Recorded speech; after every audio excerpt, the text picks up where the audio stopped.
Help! It's a Fieldsports Britain Browning takeover. We start 2025 on a very special driven shoot in France, marking the centenary year of Browning's most iconic shotgun, the B25, with the launch of their latest over and under, the 825. It's a new era, it's a new step in our history of over-under. We hijack TGS's Johnny Carter, who has a hands-on review. Oh, we're hand brothers. Oh my God. Oh. You my dad?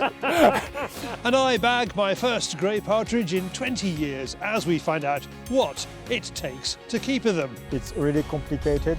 It's not profitable at all, as you can imagine. We have celebrity, we have history, and David is on the news stump. Welcome to Fieldsports Britain with a shot of Browning.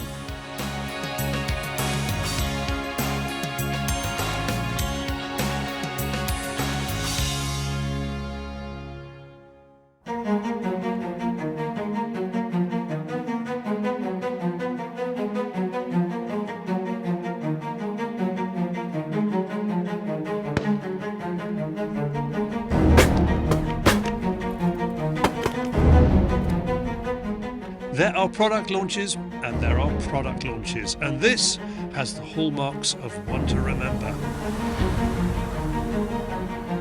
We have been invited to an estate just west of Paris with the prospect of experiencing a type of shoot that is notoriously difficult to pull off. These days it's rare to find and, of course, incredibly expensive to deliver. Driven English partridge. They'll find every conceivable angle, corner, to get out of the way rather than go forward. Laying on this incredible shooting experience is shotgun manufacturer Browning. It is launching the new 825 shotgun and wants to do it in style as 2025 marks Browning's 100th birthday. We decided to choose 2025 to launch the 825 because we're going to celebrate the 100th anniversary of the over-under shotgun.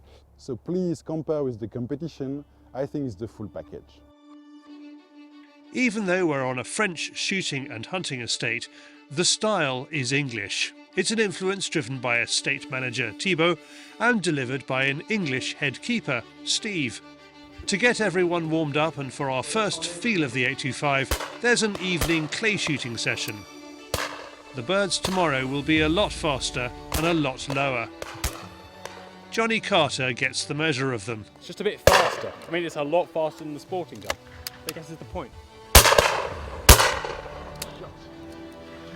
Start behind it.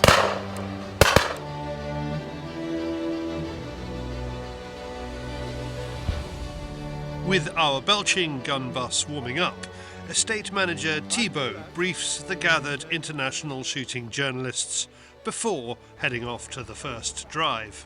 It's a row of numbers as far as I can tell. Hopefully a good day, Charlie. Well, it has the makings of it, doesn't it? We've got fabulous frost, we've got some of the finest guns in Britain here. Yeah, and me. We are double gunning, and my loader, or chargeur as they are known in France, is Vincent. He's a fireman by trade. And with me, Vincent and David all in a butt, it's a bit of a squeeze.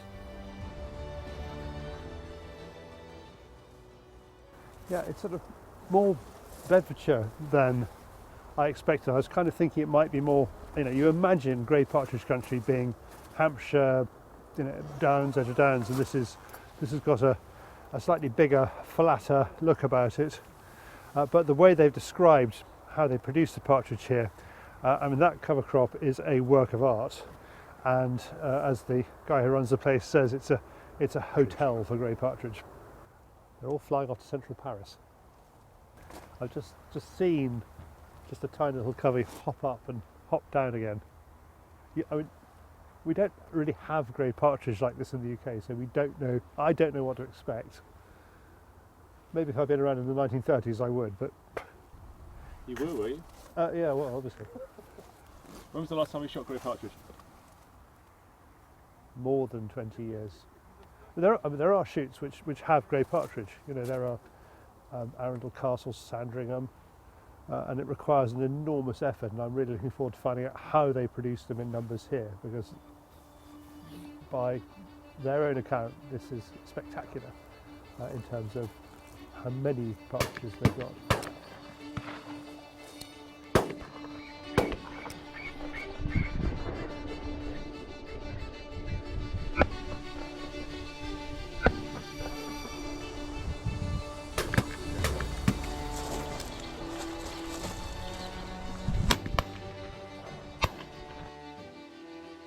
I think they did everything they weren't supposed to do there, which is one of the problems with partridges. They never do what they're told.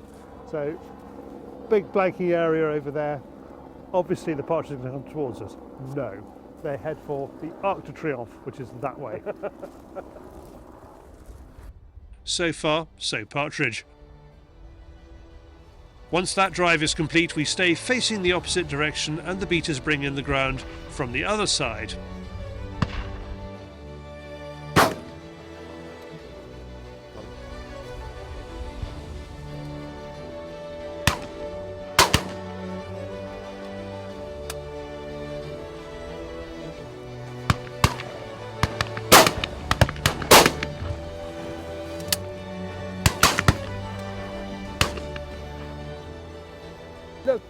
Look.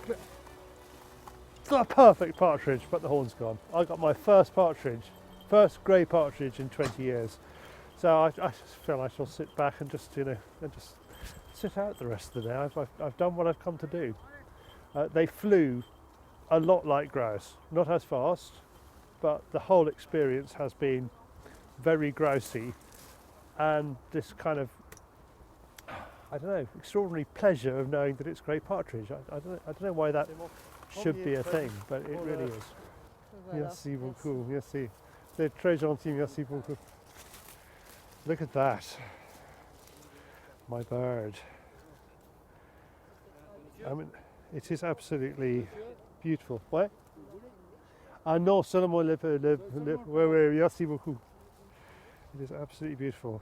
And also delicious. We have this, emotional capability. We can look at this and go, it's lovely and yummy at the same time. I think if you were anti-shooting, you probably wouldn't be able to do that. What was fascinating yesterday, I didn't know that these actually are native to this part of the world anyway. This is an English partridge, actually is a French partridge. Well, I suppose so. It's northern France and England are very much the same. They've got the chalk streams of northern France and the chalk streams of southern England. The similar landscape, and the grey partridge would fit both of them perfectly. Whereas the red leg, or very similar, the Barbary partridge, they're all southern European, aren't they? So it's just that we found that if you want to hold them, the red leg does better. Yeah. And when we saw on this one, they may be very lovely birds, but they're extremely unreliable.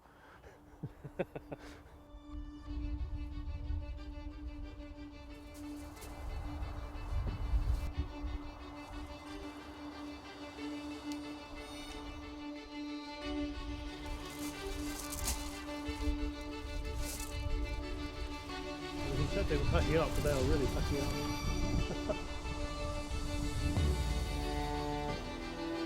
Right.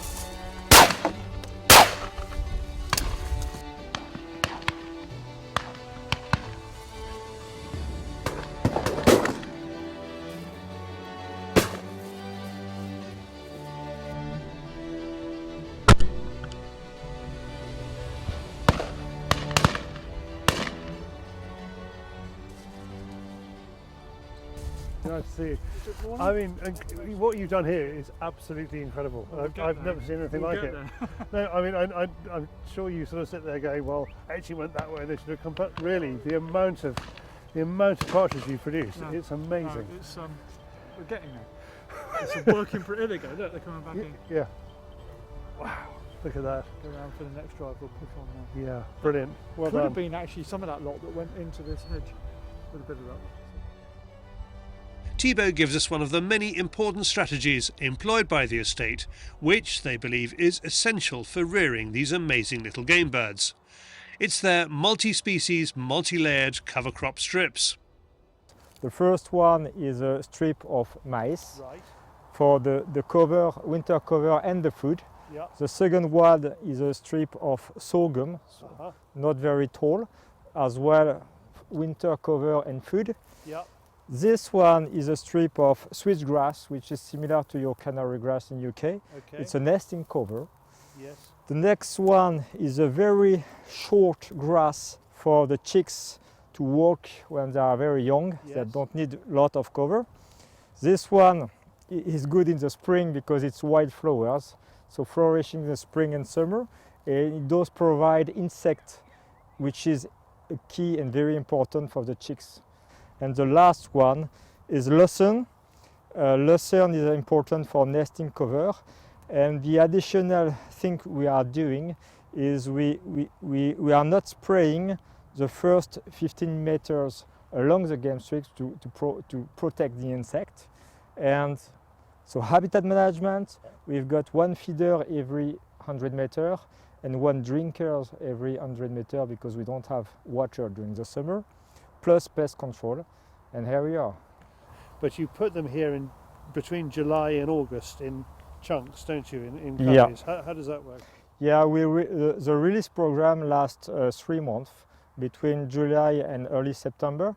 We release them in small group of coveys, 20-25 birds, small pen. We've got a lot of very small pen, and you release them into groups of 20. You leave them in the pen during 3-4 days, and you start to release them, not the whole group, but 5 by 5. You leave a pair on it to recall the other one, and that lasts 3 months, and then you're okay to shoot. And why do you do that? Is that because they fight each other? Why? Is to have the note to keep the covey as small as possible, because they do like growth. They start to pack up during the season, and if you release them early, one batch at the same time, they pack up. So you need to do that progressively. And we do have wild partridge as well. So what we do during the spring and the summer will be partridge count. And regarding the result of the partridge counting, we released the additional stock that we need for the season. Are there other estates like this in France? I don't know any other estates that do that in France because it's really complicated. It's not profitable at all, as you can imagine. What we are doing there in Sandricourt is quite unique here. On to the next drive, and we're getting into the swing of things. Sorry, Alexandra. There are pheasants in these drives too, plus deer. But we're here for the greys, and I stay focused as I may not shoot another one in my lifetime.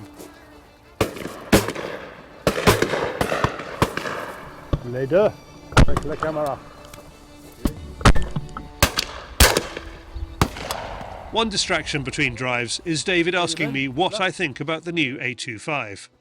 I've got to ask you, you're wearing this little gilet with 825 on it, so we're here to celebrate the start of a new era for Browning. Are you enjoying using your new 825? So, okay, I am not a gun person, no, really. Now, I like the ones that shoot straight. I mean, you could say the 525 was functional, and people love it for that. You might even have said the 725 was a bit flouncy. This is a very easy gun to shoot. So for somebody who doesn't know a great deal about guns, it's really, really good. I think more than that, I can't think of a better recommendation. So have a word with Mike Yardley, maybe? I think let's start by asking the god of shooting, Mike. Yes. As we end up asking Mike to deliver a masterclass on driven pheasant shooting, we get Johnny to do what he does best, but we only give him 60 seconds. Charlie's good at a lot of things, but perhaps not this.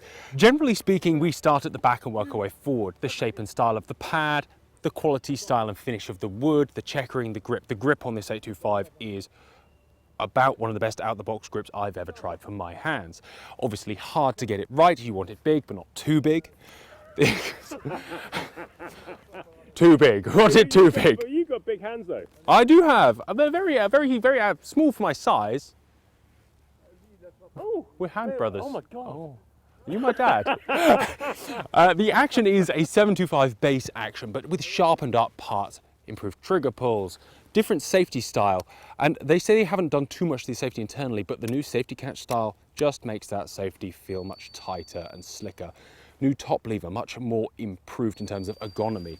New checkering style, the 75 was a bit sharp. They've smoothed it off, made it longer, wider, and just better to open and close. The action is the same depth, but to make it look shallower, they've changed the lines, changed the rounding here, and also changed the way the monoblock is fluted into it. On the grade 1, I wasn't sort of super sold on it, but now having seen it with a full engraving, it's nice. This is the Pro Sport, perhaps not the one you choose to shoot at game, but you know, if you're young and a ruffian and like shooting heavy guns, this is the one. I love the engraving, sort of stylized acanthus, flowers, reeds, just real out-the-box thinking, laser engraved with hand finishing, all in all pretty special.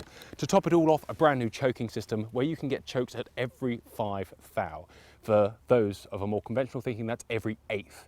So you have cylinder, skeet, quarter, slightly more than a quarter, so like a light modified, heavy modified. There's 10 chokes, 10 chokes! And that's how you review a gun in 60 seconds.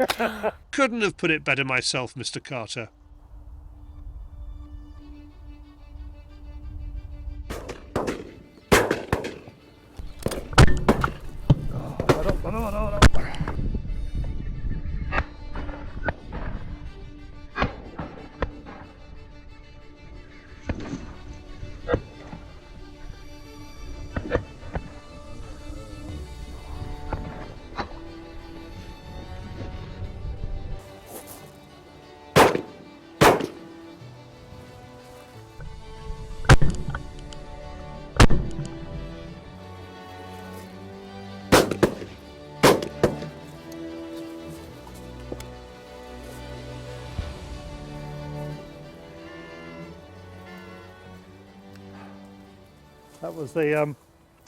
That was the mind scramble.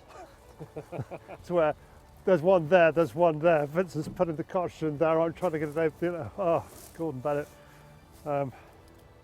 Yeah, I mean, when they start coming, it gets very, very confusing.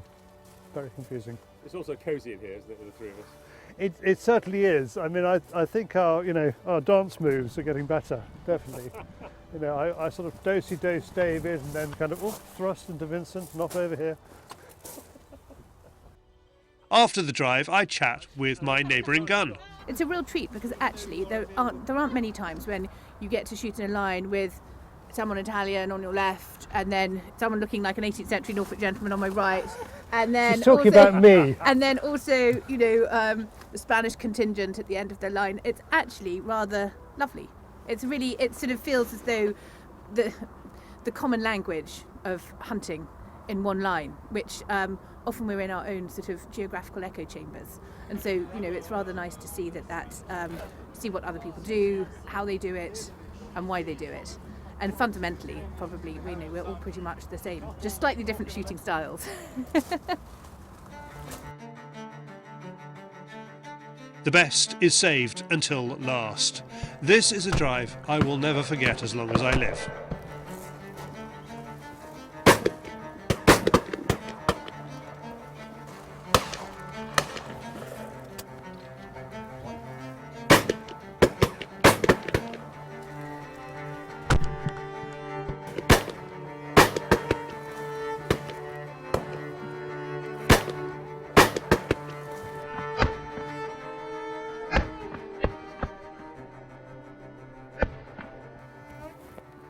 Wow. Enjoy that one? Yeah. I mean, that was at its absolute finest. You couldn't do better. Really. I mean, I could, but all this couldn't.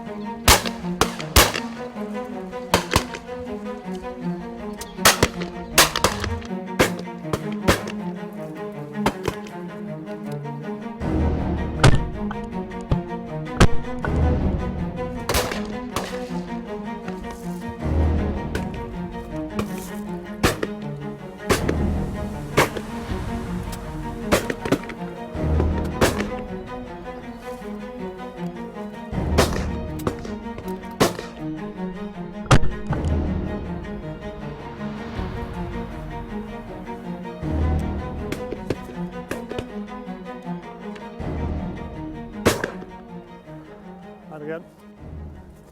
Partridge the other side. It's an amazing drive, Charlie. It was still going. If I missed the horn. No, still going. Still going. I'm trying to get the moment. Yes. The moment. The moment's coming right behind you. Concentrate on that. Whoa. Slight problem with balance there. You got it. But I got it. I haven't had a drink all day, but I feel like I deserve. No, oh, look at that. Bomb. Oh, it's just been gorgeous. Absolutely gorgeous. I mean, should you come all the way to France to enjoy this, right now, sell everything, move here.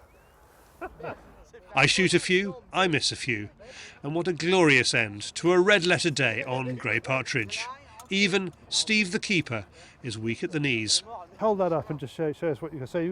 We've got the two different kinds of partridge there that we red know. leg and English grey partridge, yeah. And you were a keeper in Morocco as well. Did you have the red leg in Morocco? Barbary reds. That's different again. Yes, but they fly like these. Okay. And you work them like these as well. Really? Yeah, Okay. they're just completely different birds to these. These you can drive every day of the week, all day. The grey partridge, you have to treat them with a lot of respect because they won't give you the time of day. They'll find every conceivable angle, corner to get out of the way rather than go forward. So you've got to really be on your mettle to. This is an extremely well put together drive. How often will you drive it this season? I would only like to do it once a week. Well, when we do it, yes, we'll do it probably 12 times in the season. That's all.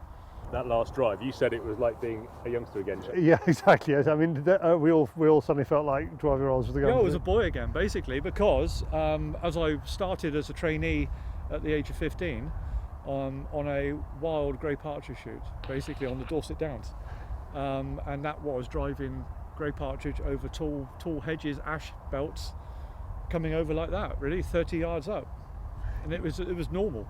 You must have felt quite proud that it worked. I knew what was going to happen to that. As I saw the birds coming through the line and going out over the top there, I knew that on a different day they'll keep going and they go over onto the garden centre and that's them done for the day.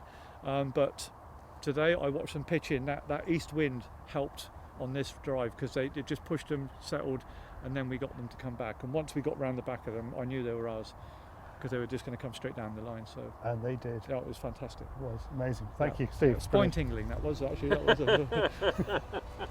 Steve, Thibaut and the rest of the team have worked hard to present a challenging little bird in volume and at speed that is rare in modern shooting, together with French hospitality and English traditions.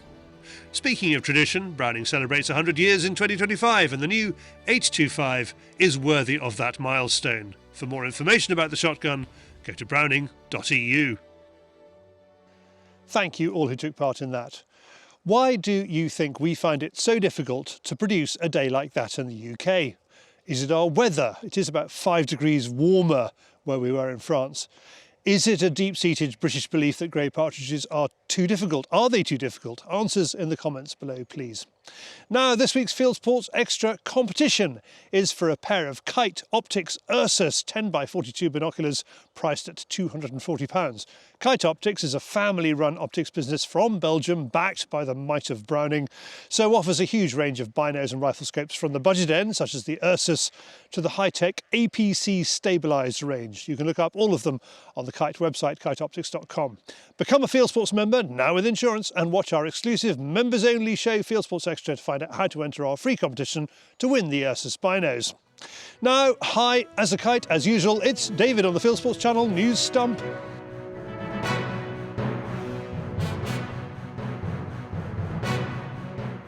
This is Fieldsports Channel News. How can the Labour government ban so many of us? That was the question asked at the traditional Boxing Day meets. With the usual 250,000 Hunt supporters out at meets across the country, foot followers could not see a way for the government either to enact or police a ban on trail hunting. From the Ledbury in Herefordshire, shown in these pictures, to the Taunton Vale Harriers in Somerset, shown here, the same question came up. The government maintains it is committed to a ban. Why? Why, look at it, look at the turnout. There's hundreds of packs of the country doing this, do you know what I mean? Well, why do it? Hang on and get a quick... Thank you, madam. Thank you. Cheers. And it's Christmas as well, so happy Christmas, yeah. Staying on hound sports, and when residents of a care home were unable to attend a meet, it came to them. Hunt staff, masters and hounds from the corn hunt received a warm welcome from the home. The nurses brought out sherry and mince pies for the riders, polos for the ponies, and the residents made friends with 15.5 couple of foxhounds. A photo has emerged of an unchecked trap on Orkney.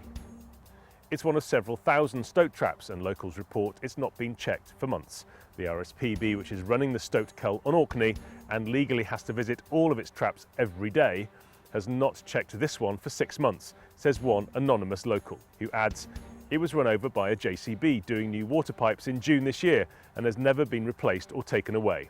Thanks to Bert Burnett for posting the picture. A £12 million pot for rewilding has been awarded, and the big winners are the conservation industry. DEFRA set up landscape recovery funding in 2022. It says to protect native species and improve rivers. Now it has published the lucky winners of this public money, and it looks like the wildlife trusts are in first place, with more than £4 million going to them. The RSPB is no slouch in second place, soaking up £2 million, and the National Trust makes more than £1 million. Even better news for the bird watchers, this is just the round 1 development phase. Browning is rumoured to have bought Ely shotgun cartridges. The Belgian arms company says it's in the final stages of a deal to buy ammunition manufacturer Fieldsports, which has 1,000 employees across 15 sites in Europe and makes Rio, Ely and Chateau shotgun cartridges, among others. Ely Hawk is the UK subsidiary, which markets Ely shotgun cartridges and is not related to Ely, which makes 22 LR rimfire ammunition and competition pellets for airgun shooters. FN Browning has 3,000 employees and turned over nearly €1 billion in 2023. Finland has seen a surge in rifle ranges, spurred by its recent accession to NATO. Finland's government is bolstering this trend by planning to open over 300 new shooting facilities, a significant increase from the current 670. Finland's actions reflect growing concerns over regional security following Russia's 2022 invasion of Ukraine. Sharing an 830-mile border with Russia, Finland has a long history of defending itself against its eastern neighbour. Botswana is taking action against a rise in elephant numbers. It has issued 400 elephant hunting licenses. In a recent notice from the Wildlife National Parks Department, the elephants are among a range of wildlife species offered to hunters. Botswana's hunting season runs from April to November, attracting big game hunters from all over the world, as well as local hunters. And finally, Long Acre Shooting School in Cambridgeshire is trying out a new sport. It posted a video of these glow clays on its Facebook page. No news yet on whether this will become part of its 70-bird layout. You are now up to date with Fieldsports Channel News. Stalking the stories, fishing for facts, and Happy New Year.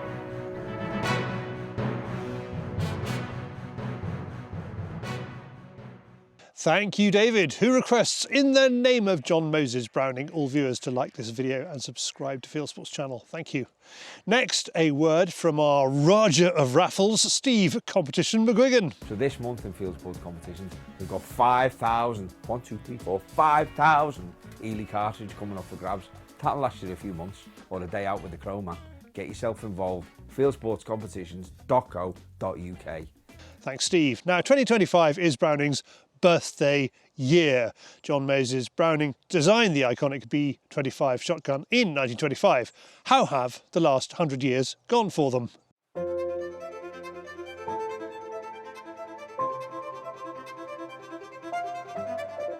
The Browning 825 launch event near Paris brings together gun writers and broadcasters from all over Europe. One of them is Laurent Bédoux, who is writing a history of Browning.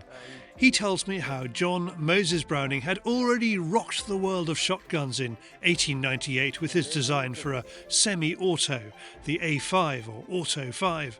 Then in 1925 he does it again with the B25. 1 century ago the shotgun was side-by-side, English more or less, and it was a crazy idea to imagine you can propose over-under, because it was, for a lot of people, it was only side-by-side. What does the word superposed mean? Superposed, it's the French name for over-under. And in fact, I think it's Browning Arms Company, they decide to give to this shotgun a French name to push the European origin of the shotgun. I read the first catalogue in US. It was published in 31. During 36 pages, they explain what is a superposed shotgun, because for the people it was totally new. It was like an UFO. There is a Merkel at this time, and of course the Woodward on the boss, but few shotgun. Nobody knows exactly what is an over-under. If you look at the basic Browning design, John Moses Browning died at his workbench in the 1920s, perfecting it. They started really marketing it seriously about 1930. Before that, at home, you know, we had Bosses and Woodwards and a few other strange beasts, but it wasn't a gun for everyone. People used to shoot clay pigeons. They used A5 Browning semi-autos, and then they started using Browning over and unders. And the Browning became particularly popular in the UK, and it became respectable, if you like, post-World War II. But starting with the clay shooters, but then gaining a great following with game shooters too. The B25 was fairly cheap to make originally because handwork wasn't so expensive, and there's quite a lot of handwork in a B25. Post-World War II, they started doing things in a different way, and the most interesting thing was when the Japanese started copying Brownings in the 60s and the 70s. And they were making these extraordinarily good copies in the Maruku factory. And Browning went along to them and said, well, hold on a second, you know, you're copying our guns. And they sort of said, yeah, we're doing a very good job of it. And they came to terms with Maruku. In the 60s and 70s, for the Browning Arms Company in US, they know the B25 become a bespoke shotguns, and they want to sell shotguns. And after they produce the B125 in Japan, in Miroku plant, and there is no 225, but the 325, 425. Every model have a new technology, and it's the same spirit than John Moses Browning, to produce the best for the low price as possible. And they keep in mind since the beginning to produce the best over-under for a low price. And so you have 525s, and then this clever reinvention of the 525, which is very similar to a B25, the original Browning, the 525. But what they did with the 725 and the new 825 that we're shooting here is a refined version of the 725 really, was they took all the basic mechanics, but they managed to lower the action a bit. And it was very clever reworking. You know, well, not fundamental mechanically different in engineering terms, but cleverly done. The 725 action is lower than the 525. Strangely enough, the 825 action feels like it's lower than the 725. Here is Lionel Nerville, head of shotguns at Browning, holding one of the new 825s. It's the same height, but in fact, as you know, perception is reality. So we rework on the edges, and also we rework on the barrel wings in order to have a perception of something lower. The objective was to have a low receiver shotgun in our range. Rework on all the aesthetic and ergonomic features of the gun. We also rework on the mechanical trigger system in order to be able to use every type of ammunition, because as you know, nowadays we change slightly the type of ammunition linked to the lead band, also the power are different. So we wanted to make sure that the life of the over-under was following new trends of the market. I think that looks like the Star Trek logo. Yeah, it's not, but why not? I never thought about that, to be honest, Charlie. You're the only one to ask such kind of questions. For gun reviewer Mike Yardley, the standout difference between Browning and other mass-market shotguns is the human workmanship that goes into them. When you go to the Maruku factory, there's a lot of hands-on work. For example, when you go to the guys putting the barrels together, you know, there's half a dozen or 8 people, all hands-on at the same time, making a set of barrels. There's quite a lot of handwork that goes into even a basic Browning or indeed a Maruku, much more than I expected. Small details. All the guns are signed by our master, John M. Browning. I thought he died. He died, but you know, he's still with us. Fortunately, he's still with us. The spirit lives on, and 100 years later continues to make Browning a giant in the world's gun trade. For more about the Browning 825, visit browning.eu. Thank you all who took part in that. Now, our podcast this week is nothing to do with guns, but continues our French Chateau theme. Last July at the Carter Jonas Game Fair Theatre, I interviewed Dick and Angel Strawbridge from the British TV show Escape to the Chateau. Here's a clip. Arriving in France from the city, there was no halfway, was there? It's a bit like being dropped into the game fair by parachute, isn't it? I guess. I mean, Dick bought me my first wellies that I was very happy with, and after a while, you know, I used to wear them with sort of fur coats, and I was a bit more. Well, I'll tell us part of the story, because you said talk about being parachuted in. I bought Angela her first pair of wellies, very simple green hunters, and the first time she took them out to wear them, she wore them with a wiggle dress, stockings and suspenders, and a fur coat. In Abergavenny. That is a look. That's how lucky I am, all right? Sadly, I don't know where any of my suspenders are anymore. That's very sad, actually. I have a lot of wellies and a lot of, let's say, comfy work trousers. But you know what? I'm very happy. And then when we go back somewhere sort of slightly different, you know what? I get dressed up again. And it's, you know, we've got a good balance, actually. Thanks, Angel and Dick, who really are as fun as they look. And there's a link to the full podcast below. And that's it for this week. If you haven't done so already, please visit our website, fieldsportschannel.tv, where you can click to like us on Facebook and Instagram. You can follow us on X and TikTok, subscribe to us on YouTube, or pop your email address into our weekly newsletter box, and we'll contact you about this show, Field Sports Britain. It's at 7 p.m. UK time every Wednesday, and this has been Field Sports Britain. Good hunting, good shooting, good fishing. Have a wonderful start to 2025, and goodbye.